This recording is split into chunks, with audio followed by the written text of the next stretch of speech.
विषय भेद विज्ञान, वीतराग विज्ञान। बहुत ही सुंदर विषय है। भेद का मतलब है कि न्याय करना, अलग करना। एक को अलग करके दूसरे को अलग करते हैं तो वो भेद विज्ञान कहते हैं। जैसे कि यह हाथ जुड़ा हुआ है और ये मैंने दोनों को अलग कर दिया, ये भेद विज्ञान हो गया। और इसको वीतराग विज्ञान भी कहते हैं। वीतराग विज्ञान का अर्थ ये है कि हमारी आत्मा पे जो कर्मों का बॉन्ड है, उस कर्मों का बॉन्ड है वो राग द्वेष है। उस राग द्वेष को समाप्त कर देते हैं तो हमारी आत्मा वीतराग बन जाती है। और ये कब कैसे होता है? ये सम्यक दर्शन की प्राप्ति करने से ही होता है। ये रॉन्ग बिलीफ समाप्त करके राइट बिलीफ की अवस्था के अंदर ही होता है। तो हम ये भेद विज्ञान और वीतराग विज्ञान की आज चर्चा करेंगे। इसको जो है वो उसको जो अक्रम विज्ञान भी कहा जाता है और क्रमिक विज्ञान भी कहा जाता है। सबका अर्थ एक ही है और उसमें सभी ये बातें आई हुई है। वीतराग बनने की प्रक्रिया है, हमारा लक्ष्य होना चाहिए वीतरागता। अल्टीमेटली हमें राग छोड़ करके वीतरागता की तरफ जाना है। और हमें जितना भी इंद्रिय सुख जो है, हमारी इंद्रियां बाहर की ओर भाग रही है, उसको भीतरी और को खींच करके प्रतिसलीनता करनी है। हम जो है बहिर्मुखी हो गए, उसको अंतर्मुखी करना है। जब अंतर्मुखी होंगे तो हमारे भीतर जो प्रभु विराजमान है, शुद्ध आत्मा भगवान है, उसके साम्राज्य के हम दर्शन करेंगे। और उसका साम्राज्य कितना बड़ा है। बाहर जो हम इंद्रियों से जो दृश्य देखते हैं वो तो एक सीमित दृश्य है, लेकिन उसका जो भीतर का जगत है उससे कई कई गुना बड़ा है, बड़ा भी है और वो आनंददायी भी है। वहाँ हमको ट्रुथ के दर्शन होते हैं। सत्य ही ईश्वर है, ईश्वर ही सत्य है। ये दर्शन में भीतर के जगत में होते हैं, हमारे अवचेतन मन के अंदर होते हैं, हमारी लेशियों के द्वारा माध्यम से होता है और हमारा तेजस शरीर के माध्यम से होता है। ये भीतरी जगत में सारा रूपांतरण चलता है और बाहरी जगत है उसकी अभिव्यक्ति है। तो हम भेद विज्ञान करने से क्या होता है कि शरीर अलग, आत्मा अलग, दोनों साथ रह रहे हैं, लेकिन दोनों साथ रहने के बावजूद भी दोनों अलग अलग है। ये चिंतन करना जो है हमारा भेद विज्ञान है। ये चिंतन करना सम्यक दर्शन है। और उससे क्या होता है कि ये जो हमने अलग किया, इसका मतलब आत्मा को अलग किया, शरीर को अलग किया, तो आत्मा की प्रॉपर्टी क्या? आत्मा की प्रॉपर्टी तो ज्ञाता दर्शा है, दृष्टा है, जानने वाला है, देखने वाला है। ये अनंत ज्ञान वाला है, ये अनंत दर्शन वाला है, ये अनंत शक्ति वाला है और ये अजर है, अमर है, अमूर्त है और ये जन्म मरण से मुक्त है। इसकी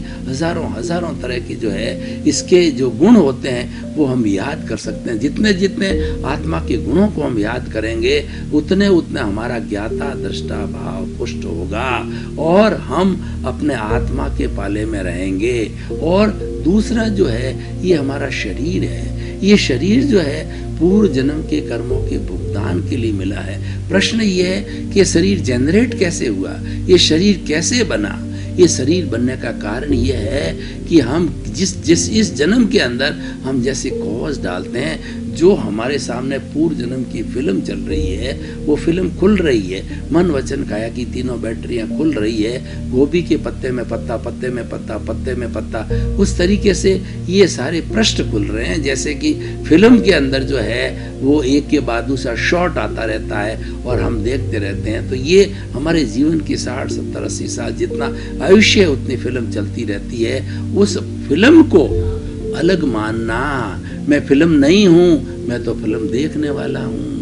फिल्म तो जो है जड़ है और मैं चेतन हूँ, मैं तो ज्ञाता हूँ, मैं दृष्टा हूँ और ये फिल्म है वो अपना काम कर रही है। उसके साथ जुड़ना नहीं, तन्मयाकार नहीं होना और उसके साथ प्रभावित नहीं होना। जुड़ने का मतलब उससे प्रभावित नहीं होना। कई बार क्या होता है फिल्म के अंदर जब किसी हीरो या हीरोइन को बहुत ज़्यादा कष्ट दिया जाता है गुंडों के द्वारा, तो वो तकलीफ देख करके लोग रोने लग जाते हैं। यानी रोने का अर्थ ये कि वो तो नकली है, वो तो फिल्म नकली है, वो तो रिकॉर्डेड की हुई फिल्म है और जो बना है, जो हीरो हीरोइन बनी है वो सही रूप में नहीं है। वो तो प्लेयर है, वो तो रंग मंच पर खेलने वाले जो है अभिनय करने वाले हैं। तो आप उसमें रोते हो, मतलब जुड़ गए, आप तन्मयाकार हो गए, आप उससे अटैच हो गए और आपके अटैच होने से, तन्मयाकार होने से आपने कॉजेज डाल दिए, कर्म बीज डाल दिए, वो अगले भव के लिए आपने एक प्रतिष्ठित आत्मा तैयार कर ली। ऐसे हमारे जितने जितने हम कॉजेज डालते रहेंगे, जितनी जितनी जो है हम जो है ओपिनियन देते रहेंगे, अभिप्राय देते रहेंगे, तो हमारे कॉजेज खड़े होते रहेंगे और अगले जन्म के अंदर हमको उस रूप के अंदर फिर भुगतना पड़ेगा। तो भाई और बहनों, ये भेद विज्ञान क्या करता है कि भेद विज्ञान दोनों को अलग करता है। हमारी मानसिकता के अंदर एक बात इतनी फिट हो जाती है कि हम दोनों साथ रह रहे हैं, लेकिन हम बिल्कुल दोनों अलग हैं।